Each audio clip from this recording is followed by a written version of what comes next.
right, that's going to do it for me tonight. But now it is time for the last word with Lawrence O'Donnell. Good evening, Lawrence. Good evening, Rachel. You know, if I seem a little off my game tonight, it's because I made a mistake last night. Oh. I started to read Jen Psaki's book before going to sleep, which means I almost didn't ever get to sleep. It's the can't put it down for me for a bunch of reasons. Okay, for example, can you imagine a White House chief of staff changing a diaper in the White House on a baby that's not his baby? Let's start there. Okay. Wow. And then it goes on. You know, that took a real twist at the end. I mean, I thought I knew where you're going, but then it's like somebody else's baby. Well, now you got me. Okay. And yes. Guess whose baby it was? And then, okay, Jen Psaki has worked for the last 3 Democratic nominees for president. You want to guess which one she was terrified of? Lawrence, you're doing a very good job. John Kerry, Barack Obama, Joe Biden. Which one was she terrified of? Answer will be coming later when Jen Psaki joins us. Which one gave her a bear hug after the job interview? Which one actually didn't hire her for the job she interviewed for? It's every one of these things. There's so many things in here, Rachel, that could have been great fictional scenes. The job I missed the most in the world is being in the writer's room at the Westwing NBC's series about a fictional White House. And there are so many things in here that would just go straight into the show if we knew that stuff then. It's just gems. So, Lawrence, if you are implicitly offering that you and I should write a screenplay based on Jen Psaki's book and life, where we lightly fictionalize her and make her into a West Wing style avatar for the Trump and pre-Trump era in American politics, the answer is yes. Yeah, and we don't have to fictionalize her or her father, who has a fantastic reaction to the way reporters treat her in the White House press briefing room. It is the details are just fantastic. I'm just incredible. Get to it, Lawrence. Thank you, Rachel. Thank you. Thank you. We will get to Jen Psaki later in this hour. The book is amazing. They wrote it down. The conspiracy was written out on paper. That is rare in criminal prosecutions. Prosecutors are usually left explaining to juries that, you know, criminal conspirators don't write it all down, but that is what they did in the Trump office on Fifth Avenue and in the White House. Today, Donald Trump's jury was shown the handwritten conspiracy to pay back Michael Cohen for paying $130,000 to porn star Stormy Daniels to purchase her silence before the presidential election about what she has since described as one very quick sexual encounter with Donald Trump. Donald Trump's financial mastermind, convicted felon Alan Weisselberg, put the conspiracy in his handwriting on Michael Cohen's bank statement. And then another financial officer in the Trump shop put the whole thing in his handwriting on Trump company stationery. That handwritten description of the conspiracy called for Michael Cohen to be paid $35,000 a month as reimbursement for his payments to Stormy Daniels. And the final handwriting in the conspiracy presented to the jury today were Donald Trump's signatures on those $35,000 checks to Michael Cohen. It didn't really matter much what today's witness, Jeffrey McConney, told the jury, because the handwriting told the story. But Jeffrey McConney did confirm that that is Alan Weisselberg's handwriting on Michael Cohen's bank statement. Question, do you recognize this document? Answer, yes. Question, what is it? Answer, this is the bank statement that Alan gave me to put in the files. Question, is there handwriting on this document? Answer, there are 2 sets of handwriting on the bottom of the document. Question, do you recognize the handwriting?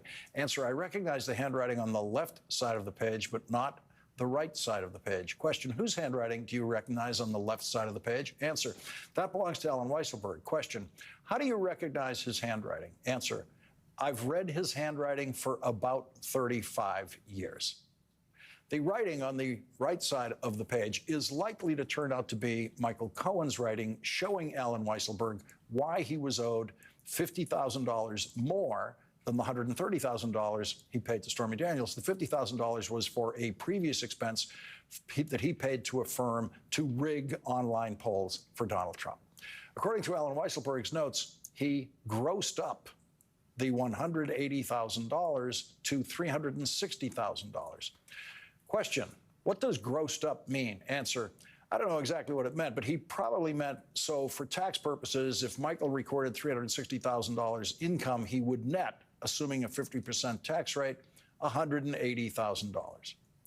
To the $360,000, Alan Weisselberg then added in his handwriting an annual bonus of $60,000, bringing the grossed up total to be paid to Michael Cohen to $420,000, which Alan Weisselberg's handwriting says would be paid at $35,000 per month. And then Donald Trump's signed checks to Michael Cohen for $35,000 per month were presented to the jury. On cross-examination, one of Donald Trump's criminal defense lawyers, Emil Bove, asked Jeffrey McConney if he ever spoke to Donald Trump about the scheme. Question, you did not talk to him about those events in 2016, correct? Answer, I did not. You did not talk to him about those events in 2017, did you? Answer, I did not. And you did not talk to him about those events in 2018 either. Answer, I did not. Question, not ever, right? Answer, no.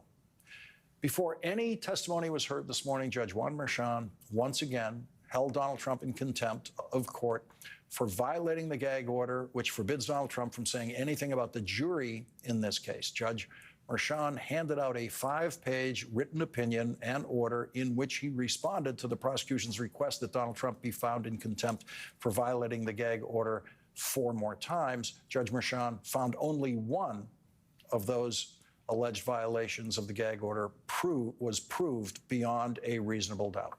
The judge wrote, defendant violated the order by making public statements about the jury and how it was selected. In doing so, defendant not only called into question the integrity and therefore the legitimacy of these proceedings, but again raised the specter of fear for the safety of the jurors and of their loved ones.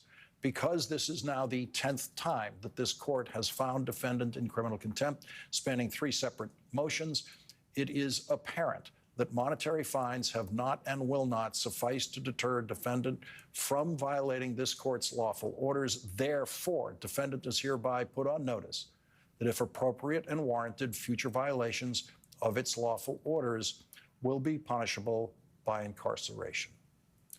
Not trusting Donald Trump to actually read his order, the judge then spoke directly to Donald Trump when he handed out his written decision, and looking directly at Donald Trump, Judge Merchan said in open court, quote, going forward, this court will have to consider a jail sanction if recommended. Mr. Trump, it's important to understand that the last thing I want to do is put you in jail. You are the former president of the United States and possibly the next president as well. There are many reasons why incarceration is truly a last resort for me. To take that step would be disruptive to these proceedings, which I imagine you want to end as quickly as possible. I also worry about the people who would have to execute that sanction, the court officers, the correction officers, the Secret Service detail, among others. I worry about them and about what would go into executing such a sanction. Of course, I'm also aware of the broader implications of such a sanction. The magnitude of such a decision is not one-sided, but at the end of the day, I have a job to do, and part of that job is to protect the dignity of the judicial system and compel respect. Your continued violations of this court's lawful order threaten to interfere with the administration of justice in constant attacks, which constitute a direct attack on the rule of law. I cannot allow that to continue. So as much as I do not want to impose a jail sanction, and I have done everything I can to avoid doing so, I want you to understand that I will, if necessary and appropriate. Leading off our discussion tonight is Adam Klasfeld, who was in the courtroom today and who will be there every day for us during the Trump trial. He's a fellow at Just Security. Also with us, Andrew Weissman, former FBI General Counsel, former Chief of the Criminal Division in the Eastern District of New York. He's co-author of the New York Times best-selling book, The Trump Indictments, The Historic Charging Documents with Commentary. And Neil Katyal is joining us, former acting U.S. Solicitor General, who has argued over 50 cases before the United States Supreme Court. He is a professor at Georgetown Law and host of the podcast Courtside with Neil Katyal. Andrew and Neil are both MSNBC legal analysts. And Adam, I want to begin with the judge's discussion of contempt. Begin where the judge began this morning. He hands out his opinion, and then he speaks extemporaneously from the bench, addressing himself directly to Donald Trump. Did it seem to register on the defendant? Absolutely, Lawrence. And it's the fact that it registers is memorialized in the conferences that Trump does every day. The reporters tried to, I don't think this is too strong a word, bait him again and again to violate the gag order, asking, and I'm reading some of the questions here, is Stormy Daniels a liar? Is Michael Cohen a liar? Could you do a night at Rikers? Why did you pay Michael Cohen? They asked about the jury. Each time, nothing from Trump. And it's clear to see why Trump is abstaining, because this is the first time that Judge Merchan has vocalized that threat of jail to Trump. And if he put it out loud in open court, and if the prosecutors brought another alleged violation to his bench and he heard it, he found another violation, he threw down the gauntlet. If he doesn't throw Trump in jail, he would look entirely like a paper tiger. And Trump got that message. And it was evident in the press conferences during the proceedings and after the proceedings of the day. So, Andrew, when we hear jail, we're all thinking Rikers Island and sending a former president of Rikers Island with his Secret Service detail. We could hear in what the judge said from the bench that he is concerned with the things I've wondered about, which is how does the Secret Service do this? How do the local officials handle it? How do they interact? How does it work? In real practical terms, what are the options that the judge has that could involve some measure of incarceration without necessarily it being Rikers Island? So leaving aside that he could just say, as Neil has suggested and Ryan Goodman have suggested, that he says, you know what, I can consider this later. I can decide what sentence to impose later. If there's conviction, I can decide how it relates to the sentence I impose. On the criminal contempt, I can actually give the sentence afterwards. But let's say he wants to do something right now because he really wants to send a message now to stop. Can you just go back a second on that? So he could make an announcement in court to say, there's going to be a sentence of incarceration, which I'm going to decide later. Yes, he could say, I am going to sentence you later. You should know fines are no longer sufficient. What that sentence will be is going to wait. And if there's a conviction, I can also consider your continued conduct in deciding what sentence to impose. So all of that he could sort of kick down the road. But let's assume he says, you know what, I need to do something now that's more than that. And it's not sort of my idea, which is, having sort of a babysitter, monitoring sort of his tweets and Truth Socials. He can do a number of things. There's something called house arrest. He could be sort of under lock and key at night. He could be just put in the back of the court. So, when prisoners are brought to the courthouse, there's a holding pen. And he could literally just say, you're going to be in the holding pen in the courthouse. And so he could say, you know what, at lunchtime, that's where you're going to be kept. He could keep them there even some hours in the evening. And there are ways to fashion sort of incarceration without it saying for 30 days you're going to be in jail and be brought back and forth from Rikers. So there are ways for him to do incremental punishment. And that, by the way, is what judges do look to do, is sort of figure out what's the next step. And you know what? I agree with Adam. I mean, no matter how much bravado, this is not somebody who's thinking, I'm going to have a really great time at Rikers. The New York court system, difficult place. So, Neil, I have to say, having seen Donald Trump in court now for a couple of days, not today, but last week, This idea of using the jailing capacity that they have to have at a courthouse for criminal defendants who are being held in jail at Rikers Island, when they bring them to the courthouse, there's a place to lock them up while they're there. To say to him, you have to be here at 8 a.m. and we're going to lock you into that spot. And then during the recesses, they have a recess in the morning. They have a lunch break for an hour and a half. They have a recess in the afternoon. We're going to lock you up for each one of those. You're going to be taken directly from the courtroom, so you won't be stopping to talk to the reporters anymore. That would be pretty, for him, that would be severe stuff. It would be relatively severe, Lawrence, but I guess I just got to say, and I got to call it, I think that Donald Trump got a bit lucky with this judge. You don't see criminal defendants doing what Donald Trump has done, repeatedly violate a gag order. I mean, today was the 10th time this happened, and it's just another Monday for Donald Trump. And so I was glad to see the judge personally address Donald Trump today, as you talked about, and the like.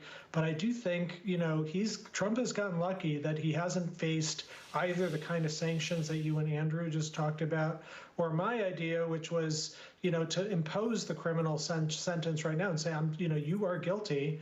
I'm going to suspend the execution of it until after the trial is over, and we're going to watch your behavior. But you have now done more than what a $1,000 fine is worth. You've trampled on the court. You've trampled on the jury. And look, I can promise you there are a whole lot of defendants out there who wish they were given even a fraction of the leniency that Judge Merchan has given to Donald Trump for his repeated violations of the law.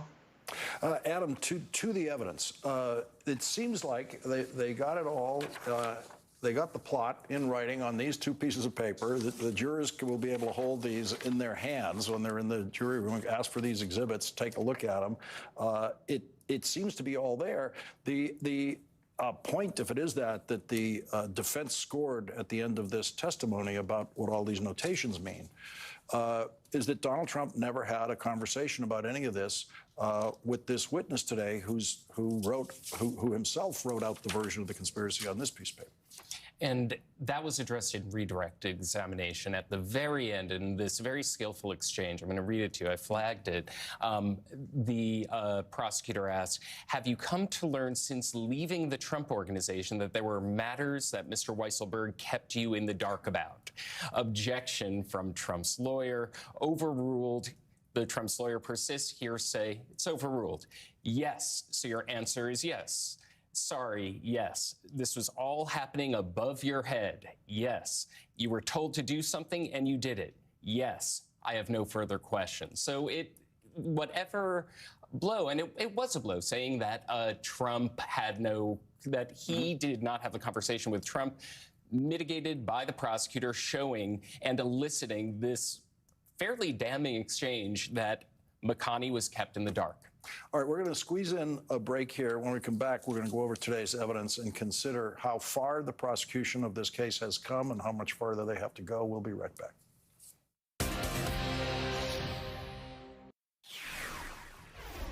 Here's more testimony from Jeffrey McConney, who was one of the financial officers in the Trump company. Prosecutor, were you aware of another expense reimbursement where a payment was doubled for taxes? McConney, no. We're back with Adam Klasfeld, Andrew Weissman, Neil Katyal. Andrew, what was established in this testimony today? So I'm going to do a little mini summation on what you were talking with Adam about in terms of, oh, well, this witness couldn't say that he had a conversation with Donald Trump, because Exhibits 35 and 36, the two handwritten notations, one of which is on the hush money payment bank record. It's not some loose piece of paper. It's on that. Well, of course, this witness says, I don't deal with Donald Trump directly. So ask yourself, Alan Weisselberg, why would he possibly do this? Why would he dare do this, which is to not only reimburse Michael Cohen $130,000, but reimburse him another $130,000 without telling his boss? So he would be fired for that. Like, why would you do that on your own?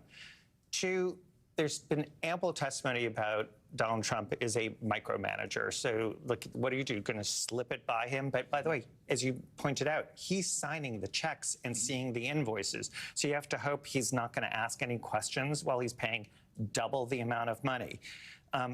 Third, we know from Hope Hicks that he said to me that he knew that these were reimbursements to Michael Cohen. He knew that Michael Cohen had paid hush money, and she said he knew these were reimbursements. He had reimbursed him for it. So that's like, there's no question about what this is. And four, we know from records, some of which just were introduced today, that Donald Trump himself said, I was reimbursing Michael Cohen for the hush money payments. So it is true that this witness doesn't know the full picture, but that happens all the time. The idea that this would have happened under Donald Trump's nose and everyone was somehow conspiring to keep it from him while he has to sign the checks, preposterous. And Neil, a bookkeeper testified at the end of the day today saying that Donald Trump personally had to approve anything above $10,000, any expenditure above $10,000.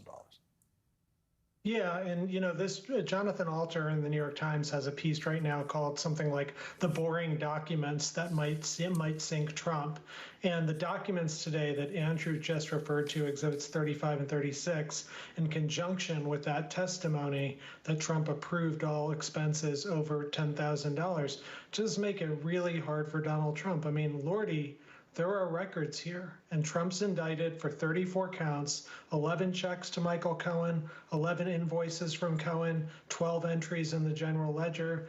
And I think Andrew's exactly right. What possible reason would the accountant, Alan Weisselberg, however, the CFO, to double the amount of money?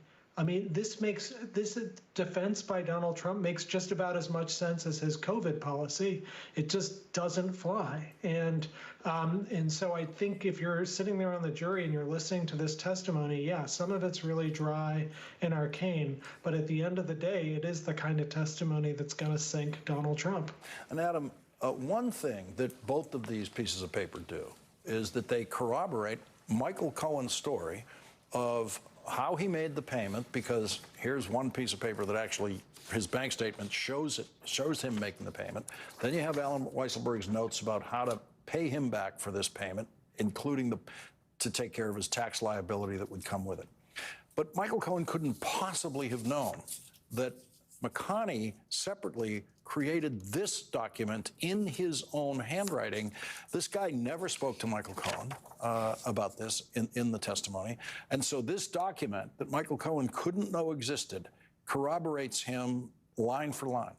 It's an incredible amount of corroboration. And to your point, this is not only referring to Michael Cohen, this is the Weisselberg notations are on Michael Cohen's bank statement. It's through Michael Cohen's shell company, Essential Consultants, LLC, through which he funneled $130,000 to Stormy Daniels' lawyer, something you can see on this notation.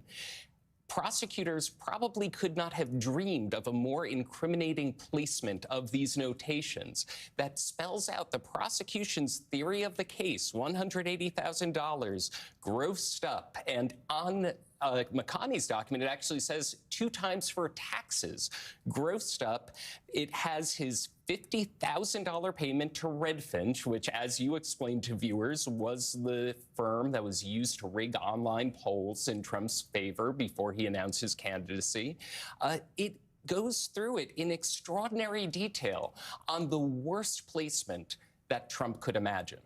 Yeah, and Andrew, so when we look back at the prosecutor's opening, where are we now in the case, and how far do we have to go? And in the logic of this, is the next witness Alan Weisselberg to explain this notation right here, or does he even have to, or who else? The odd thing about this case is because the Trump lawyers have been so unprofessional, I would say unethical, the prosecutors are not telling them who their next witness is. They find out when the prosecutors say the people call in the room, so none of us know who the next witness is. Yeah, well, that's actually because of Donald Trump's actions. I mean, Yeah. the 10 criminal contempts are Yeah. good and sufficient reason why you do not do the normal courtesy, as Josh Steinglass said.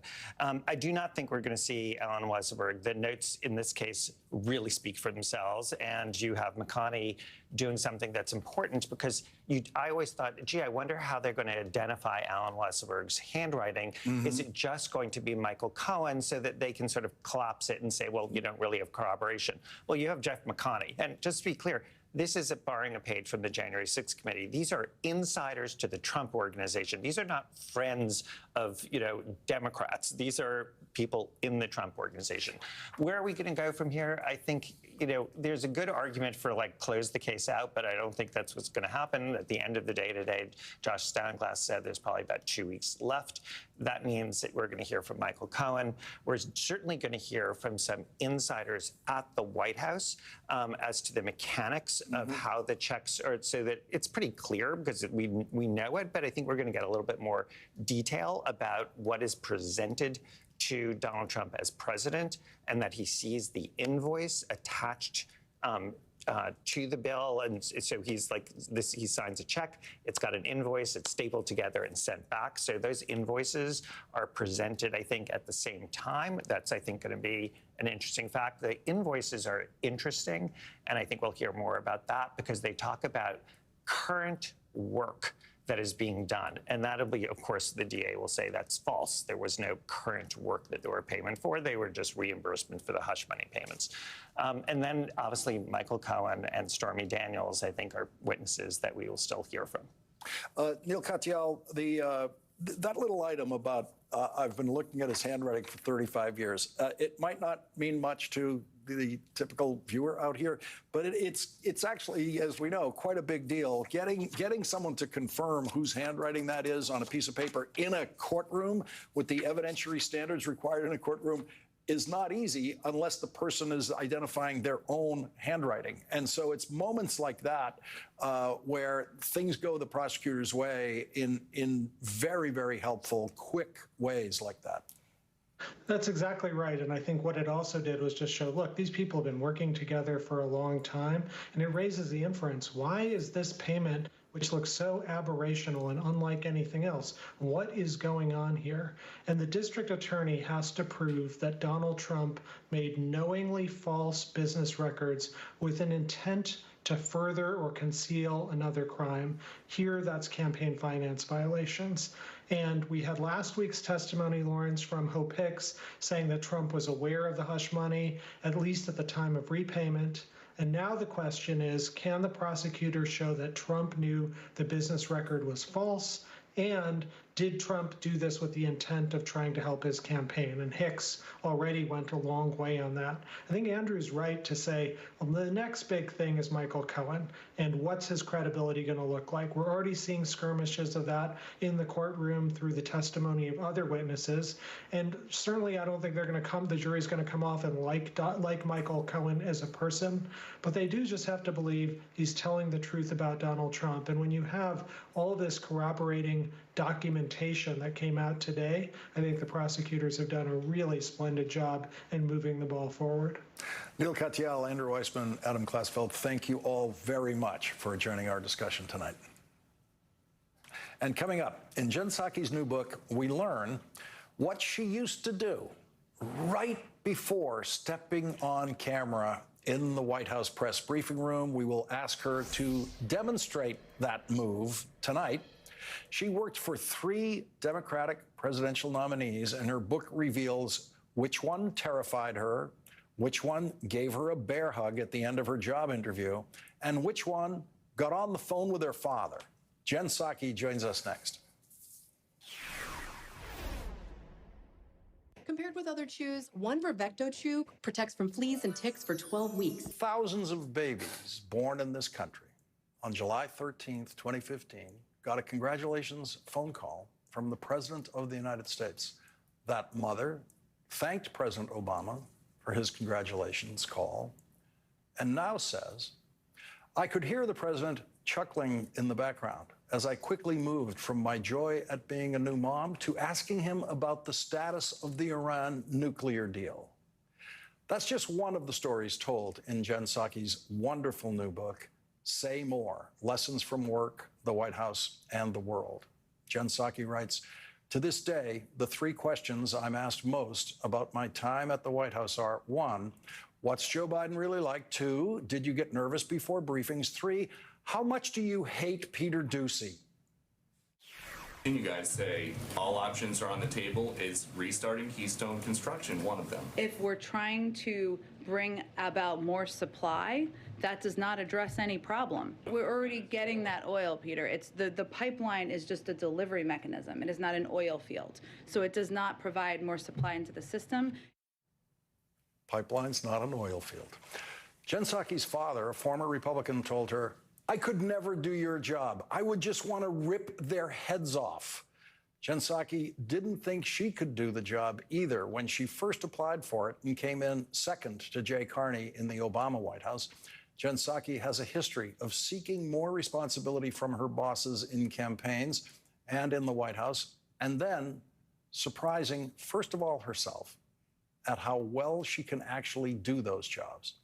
She was rejected for the job of White House press secretary twice in the Obama administration, and then began that job on day one of the Biden administration. She decided to do something that had never been done before, give a televised press briefing from the White House on day one, on Inauguration Day.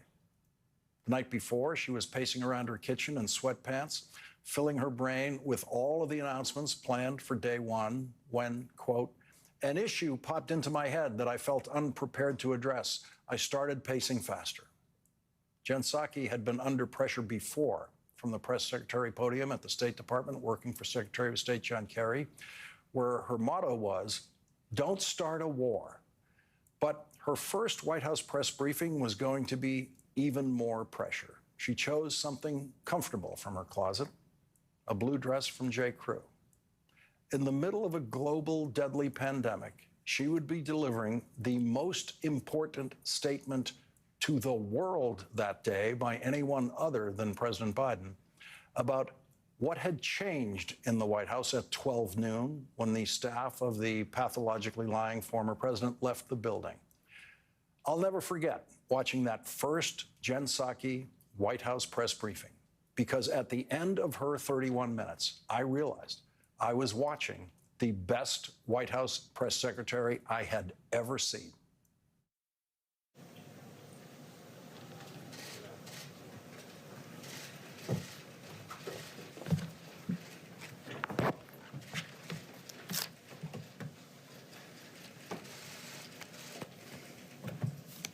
Good evening, everyone. Thank you for joining us on this historic day. It's an honor to be here with all of you. When the president asked me to serve in this role, we talked about the importance of bringing truth and transparency back to the briefing room. And he asked me to ensure we are communicating about the policies across the Biden-Harris administration and the work his team is doing every single day on behalf of all American people. There will be times when we see things differently in this room, among all of us. That's okay. That's part of our democracy. Joining us now is Jen Psaki, former White House press secretary and host of Inside with Jen Psaki on MSNBC. Her new amazing book, Say More, Lessons from Work, the White House, and the World, is available tomorrow. Jen, I was just watching you watch her at that first White House press briefing. Gosh, it feels so long ago. It feels so long ago. It looked like I was watching a mother watch a daughter. Oh, I just remember like it was yesterday, how nervous I was that day. And I talk a little bit about this in the book, but just feeling like I just need to go out there and not screw up. I had a little shimmy before I went out. Karine Jean-Pierre and I, now the press secretary, had a little shimmy. How it works is you got a 98% offset, okay? There's big gaps here is when you're selling a whole bunch of electricity back to the utility company.